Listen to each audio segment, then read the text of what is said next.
Hello everybody and Merry Christmas and welcome to Offhand Ideas. I'm very excited for this episode today because today I'm going to be talking to you about the couple of Christmas specials that really do put me into the Christmas spirit and ones that I'd like to share with you guys, and maybe you guys could also find joy in those Christmas specials.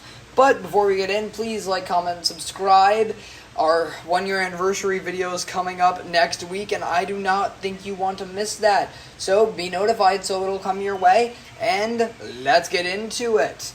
And my number 3 for Christmas specials that honestly put me into the Christmas spirit is The Grinch from 2018, starring Benedict Cumberbatch as the Grinch. And it's an Illumination movie, which is a bit more kitty, and I do love the Jim Carrey Grinch, but this is my personal Grinch. I know I do love that Jim Carrey Grinch, but this is the Grinch my generation had.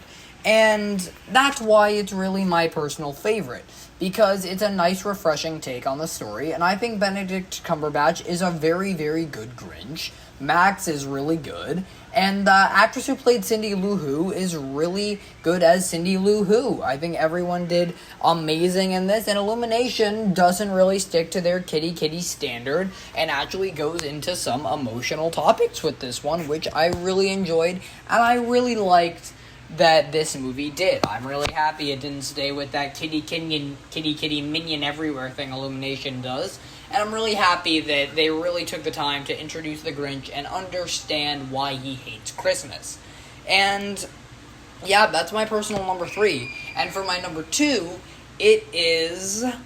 Okay, a lot of people don't usually watch this, but for me, it's the Muppet Christmas Special. The Muppet Christmas Special is really good. The songs are super catchy.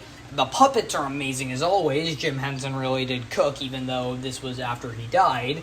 And the actor who plays Scrooge really gives me the old man Marley vibes that he does in Home Alone.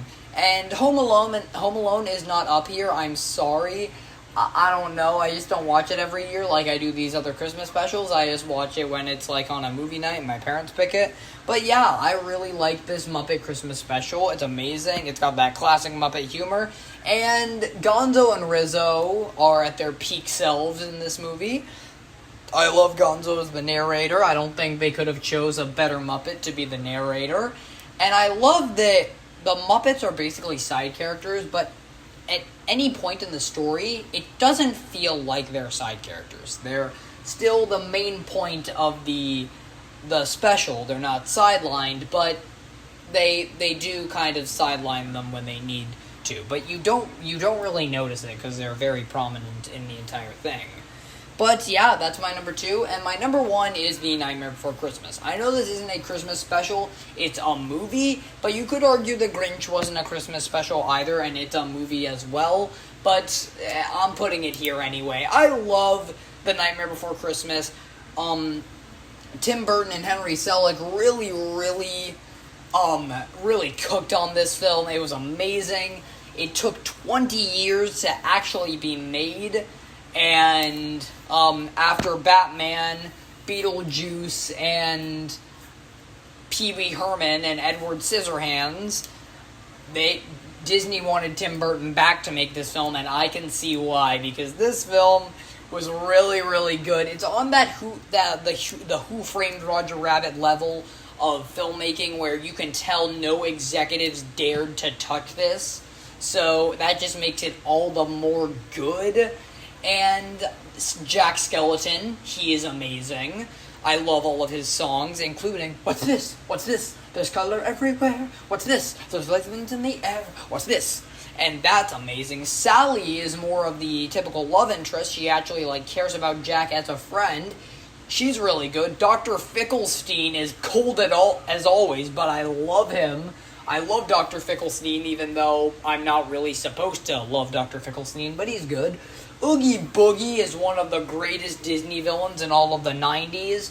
Judge Doom from Roger Rabbit, in my opinion, personally tops him, but he's really cool. And the death scene with him is pretty brutal, with him getting his skin ripped off and the bugs going through. And I'm really happy they didn't go with the alternative ending of him being Dr. Fickelstein the entire time. That would just be weird.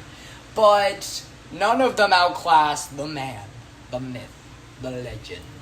Zero the ghost dog. And just the whole vibe that this movie gives off is amazing. I love the whole idea of capturing Santa Claus, really creative. And, oh boy, it's just so good. And when the film opens with the boys and girls of every age, wouldn't you like to see something strange? You cannot tell me you don't get chills from that, because that's such a good opening. But, yeah, that's just my opinion for my personal favorite Christmas movies. And if you guys want a bonus, my number 4 pick would be Edward Scissorhands. Because I love Edward Scissorhands. It's such a good movie. It's so creative. I absolutely love that film. But it didn't make it. I'm sorry, Eddie. I'm really sorry, buddy. I'm sorry it didn't make the cut. I'll make it up to you one day. But that's it, everybody. Please, I hope you have a happy holidays. And I will see you all in the next one. Bye-bye!